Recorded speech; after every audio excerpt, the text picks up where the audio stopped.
So now let's talk about the force on the side walls of a container. उसमें पहला option जो आता है वो जो पहला एग्जाम्पल मैंने लिया था वो मैं ले रहा हूँ.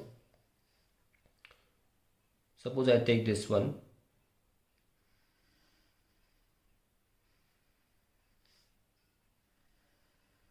ओके, तो इसमें मैंने मान लीजिए इतना पानी भर दिया या लिक्विड भर दिया और इस एरिया को मैं ए ले लेता हूँ. ठीक है, area is a. The height of the liquid column is H. Okay, so now let's find out the pressure at the bottom.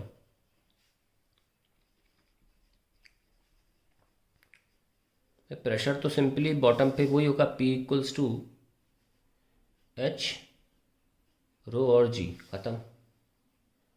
ठीक है, और फिर फोर्स निकाल सकते हैं. तो force at the bottom due to liquid वो होगा आपका pressure into area, that is H rho g dot A. So अब हमने निकाल लिया कि इस पर लिक्विड की वजह से नीचे की तरफ जो फोर्स लग रहा होगा वो होगा H rho g dot A. Yes और no? So reaction, normal reaction of the container base on liquid हम लिख सकते हैं normal reaction from the base N B is equals to H rho g dot A. ये normal reaction हो गई. तो इसको हम ऊपर बना सकते हैं ना, एन बी. अब सोचिए, प्रेशर तो चलो ठीक है, लेकिन फोर्स तो केवल इतने रीजन में ही लग रहा है क्योंकि एरिया से मल्टीप्लाई किया जा रहा है और केवल इतना ही रीजन. ओके, केवल इतना ही रीजन नॉर्मल रिएक्शन देगा, यानी कि. और लेकिन पानी तो काफ़ी ज़्यादा है यार.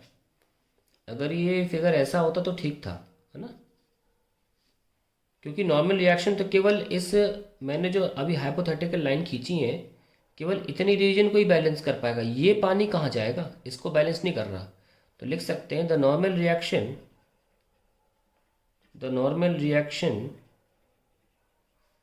does not balance the entire weight of liquid.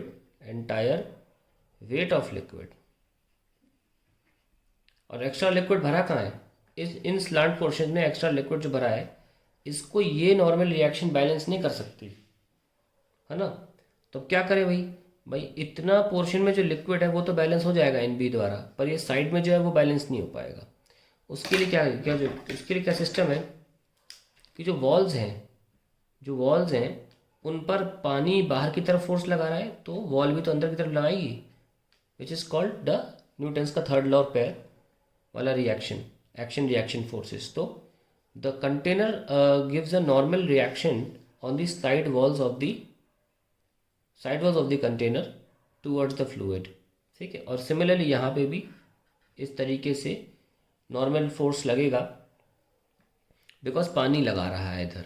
Okay, बिल्कुल इक्वल एंड अपोजिट, हमने इसलिए एरो की लेंथ सेम रखी है. तो देखिए इन फोर्सेस के हॉरिजॉन्टल कंपोनेंट तो कैंसिल हो जाएंगे, यस और नो, पर वर्टिकल कंपोनेंट जो है वो एग्जिस्ट करेगा. आप जरा वर्टिकल कंपोनेंट के एरोज देखिए कहाँ है. वर्टिकल कंपोनेंट के जो एरोज हैं वो ऊपर हैं, और इन कोनों में जो स्लांटेड पोर्शंस हैं उन कोनों में जो पानी है उनका वेट कहाँ है, नीचे होगा, mg. सिर्फ इतने पोर्शन का, इस पोर्शन में जो पानी रहा होगा और इस टेढ़े पोर्शन पानी रहा होगा उनका वेट तो नीचे लग रहा होगा, और ये नॉर्मल रिएक्शन जो कंटेनर की है वो ऊपर लग रही है. ये वो नॉर्मल रिएक्शन है जो एक्चुअली एक्स्ट्रा वेट जो कोनों में फंसा पड़ा था उसको बैलेंस कर लेती है. ऐसे लिक्विड पूरा बैलेंस हो जाता है. ये नॉर्मल रिएक्शन केवल जो हमने अभी सिलेंडर बनाया ऐसा उसी में आने वाले लिक्विड को बैलेंस कर सकती है. तो फिर हम ये कह सकते हैं कि लिक्विड बैलेंस कैसे हुआ.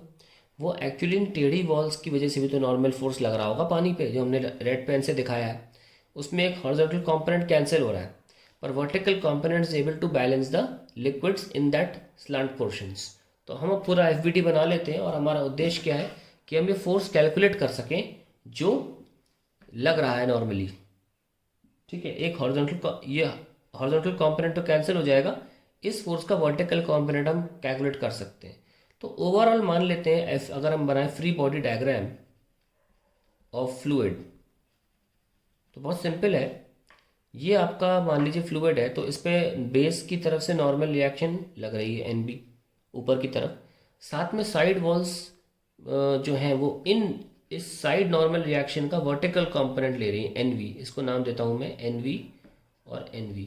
ठीक है, तो दोनों मिला के एक एन लिख लीजिए आप, बस दो, वो भी ऊपर लग रहा है।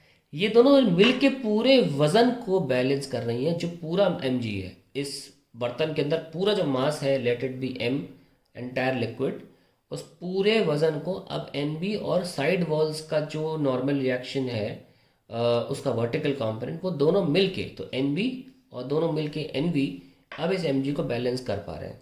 ठीक है, तो इक्वेशन लिखें अंडर इक्विलिब्रियम। अब उछल कूद तो कर नहीं रहा लिक्विड, तो अंडर इक्विलिब्रियम क्या बोलेंगे, दोनों फोर्स बराबर होंगे। Under equilibrium N B plus N V is equals to M G रहा होगा। ठीक है, तो फिर हम एन वी निकाल सकते हैं, that is M G minus N B, and that is the final answer to the question, कि हमने force on the side walls of a container निकाल दिया। ठीक है, हॉरिजॉन्टल कंपोनेंट तो कैंसिल हो गया है, लेकिन एन जो है वो कैलकुलेट आगे आ गया M G minus N B. ठीक है, अब हम दूसरे कंटेनर पे चलते हैं जिसका शेप अलग था।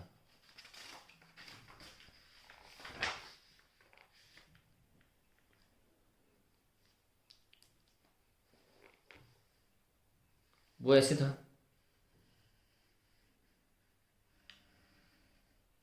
पानी भर लीजिए इसमें,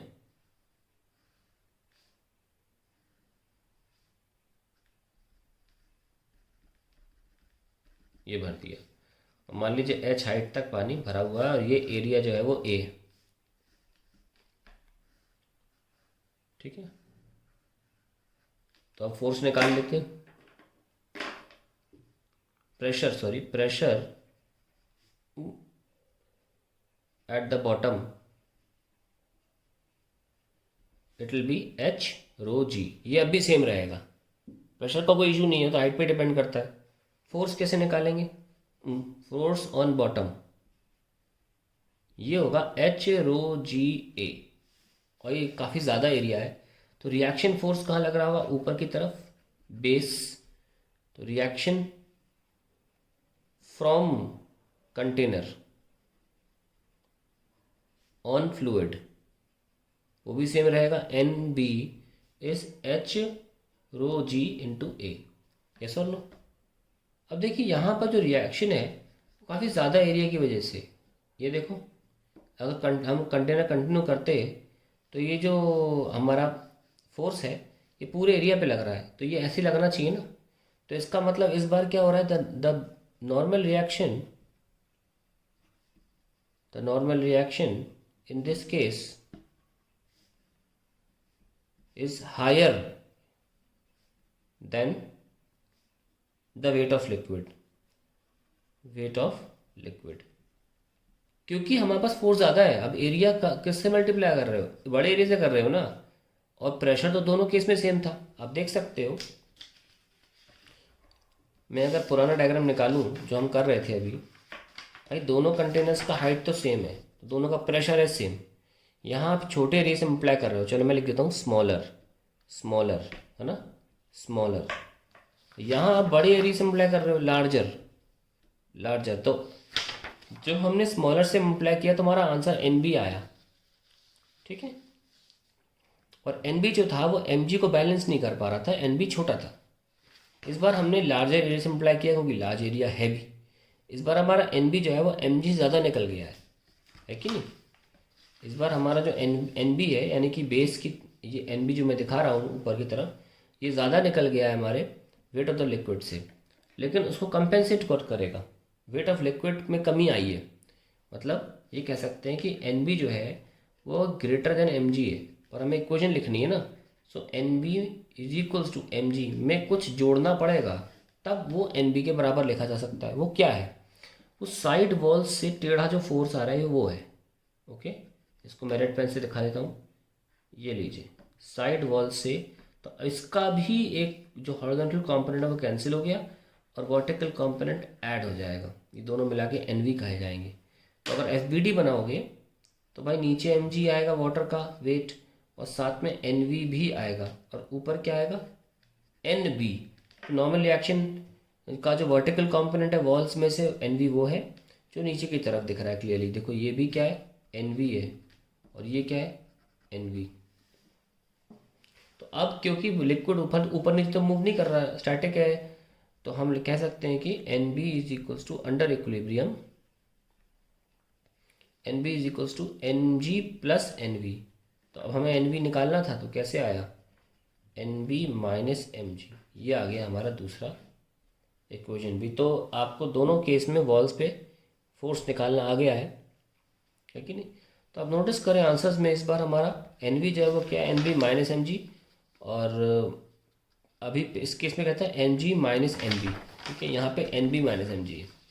वो ऑब्वियस सी बात है क्योंकि हमारा इस केस में वेट ज़्यादा था और नॉर्मल रिएक्शन हमारा जो था वो पर्याप्त नहीं था। वो अकेला इतने एरिया का नॉर्मल रिएक्शन बैलेंस नहीं कर सकता पूरे लिक्विड को। तो पता चला कि वॉल्स जो हैं वो जुड़ के एम जी के बराबर हो पा रही हैं।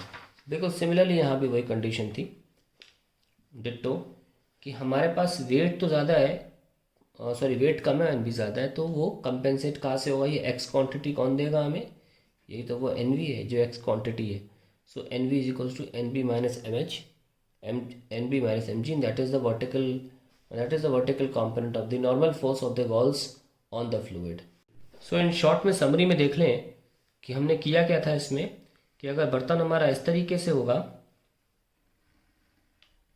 ओके, तो ऑब्वियसली जो बेस एरिया ज़्यादा होने की वजह से the normal reaction will be higher from the base पे for base, and hence it will be more than the M G. क्योंकि अगर आपका फोर्स इस पोर्शन पे लग रहा है तो ये पर्याप्त फोर्स है इतने हाइपोथेटिकल जार में पानी भरे के बराबर का। अगर इसको सीधा कर दिया जाए तो फिर इतने में जितना पानी भरा जाता है उसके बराबर का फोर्स है ये N B into area. Yes और नो? पर हमारे पास तो इन रीजन में पानी ही नहीं है ना? हमारे पास इन रीजन में पानी नहीं है, तो क्वेश्चन मार्क है, या तो खाली खालीपन है।